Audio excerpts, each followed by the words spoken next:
Hello friends, आप सभी का वेलकम है फैक्ट क्लिकर के इस चैनल पर, जिसका हमें इंतजार था कि क्या इसराइल के द्वारा ईरान पर हमला किया जाएगा या फिर नहीं। तो इसराइल ने ईरान के न्यूक्लियर फैसिलिटी पर अटैक कर दिया है और ये न्यूज़ कई मीडिया रिपोर्ट्स के अनुसार जो है हमको प्राप्त होती जा रही है। हम सभी जानते हैं कि दोनों देशों के बीच में 1 अप्रैल से ही आपका कॉन्फ्लिक्ट शुरू हो गया था और ईरान ने कहा है कि हमारे शहर इस्फहान में, जो कि ईरान की तीसरी सबसे बड़ी सिटी है, वहां पर कई आपके ड्रोन्स देखे गए थे जिसको हमारे सिक्योरिटी गार्ड्स के द्वारा आपका ध्वस्त कर दिया गया है। और ईरान ने कहा है कि किसी भी प्रकार का मिसाइल अटैक हमारे टेरिटरी पर या फिर हमारे इस्फहान शहर पर नहीं हुआ है।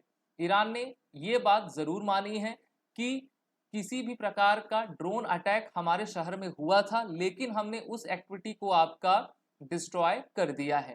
इस्फहान एक ऐसा शहर है इसराइल ईरान का जहां पर यह कहा जाता है कि वो अपने न्यूक्लियर से related research and development process को किया करते हैं। वहीं पर मिडिल ईस्ट का सबसे बड़ा अखबार जिसका नाम अल जजीरा है, उन्होंने कहा है कि flashes seen in sky above Iran as drones are shot down, यानी कि ड्रोन्स को शॉट डाउन किया गया है। अब हम ये भी कह सकते हैं कि ईरान के जो आपकी खुफिया एजेंसी मोसाद है वो वहीं पर ऑपरेट कर रही है और वहीं से उन्होंने आपके ड्रोन्स को भेजा होगा। जैसे कि हमने अभी हाल ही में देखा था कि रशिया में जो मॉस्को है, क्रिमलिन टावर है, उसके ऊपर ड्रोन्स आपके भेजे गए थे।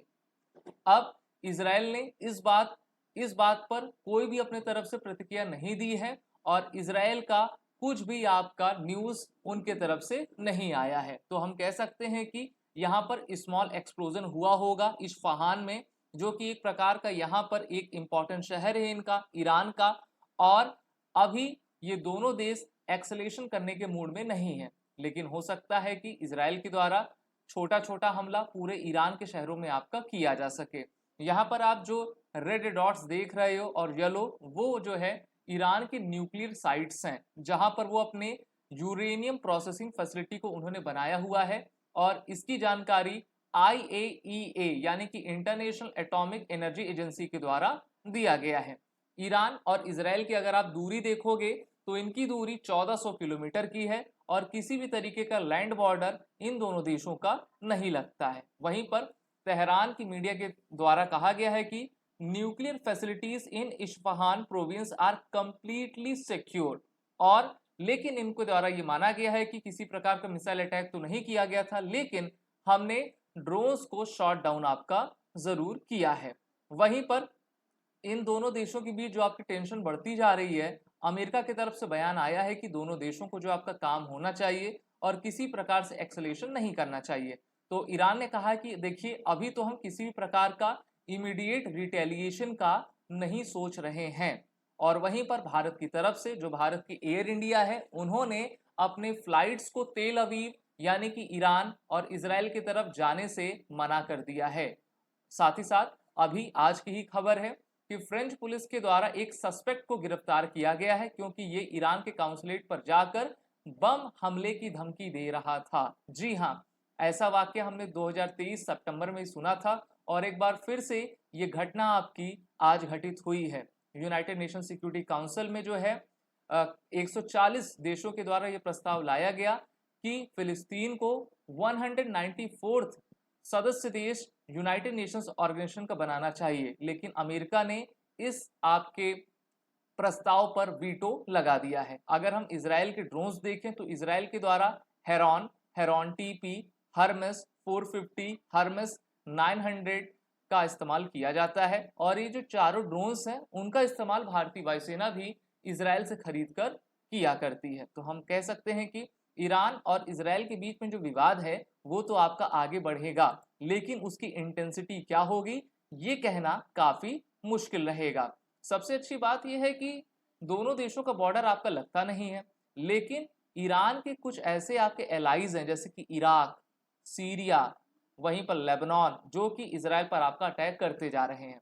आप देखते हो कि जब भी युद्ध होता है तो पूरे विश्व की इकोनॉमी इधर से उधर हो जाती है, लेकिन इसराइल की इकोनॉमी कभी भी आपकी डाउन नहीं जाती है। वहीं पर ईरान की तरफ से एक अच्छे जेस्चर पर भारत के साथ खबर आई है कि अभी 13 अप्रैल को ईरान ने जो एक शिप को पकड़ा हुआ था इसराइल के कार्गो को, उसमें टोटल 17 इंडियन क्रूज थे। तो 17 में से एक जो कि महिला हैं, भारतीय महिला हैं, उनको आज ईरान ने भारत की तरफ आपका रवाना कर दिया है और बाकी जो बचे 16 हैं उनको जल्द ही भारत आपका भेजा जाएगा। ईरान को काउंटर करने के लिए अमेरिका और यूनाइटेड किंगडम ने उनके ऊपर न्यू सैंक्शंस लगा दिए हैं, जिससे कि ईरान के मिलिट्री अपने मिलिट्री इक्विपमेंट को दूसरे देशों से आपका ना खरीद पाए। लेकिन अब इसमें सबसे बड़ा फायदा कौन लेगा और अब कौन सा ऐसा देश है जो कि अपनी चाल चलेगा, तो ये है रशिया। मैंने आपको पहले भी बताया था, रशिया तो ये चाहता ही है कि ईरान के ऊपर सैंक्शंस लगे, जिससे कि ईरान हमारे तरफ आके उनसे ही अधिक से अधिक आपका मिलिट्री इक्विपमेंट ले। और दोनों देशों के फॉरेन मिनिस्टर के बीच में टेलीफोनिक कन्वर्सेशन भी आपकी की गई है। तो यहाँ पर हम देख सक रहे हैं कि जो आपका क्रूड ऑयल्स हैं, गोल्ड है, मार्केट है ना, तो इनका स्टॉक लगातार गिरता जा रहा है। जो आपकी इलॉन मस्क की कंपनी स्टारलिंक है, उनका भी शेयर पिछले 4 महीने में सबसे अधिक आपका गिरा हुआ है, क्योंकि जैसे जैसे टेंशंस की खबर आती है कि किस तरीके से इजराइल और ईरान का कॉन्फ्लिक्ट चल रहा है, तो उससे जो ट्रेड रूट रहता है, मेनली आपका मैरीटाइम ट्रेड रूट, वो सबसे ज्यादा प्रभावित आपका हो जाता है।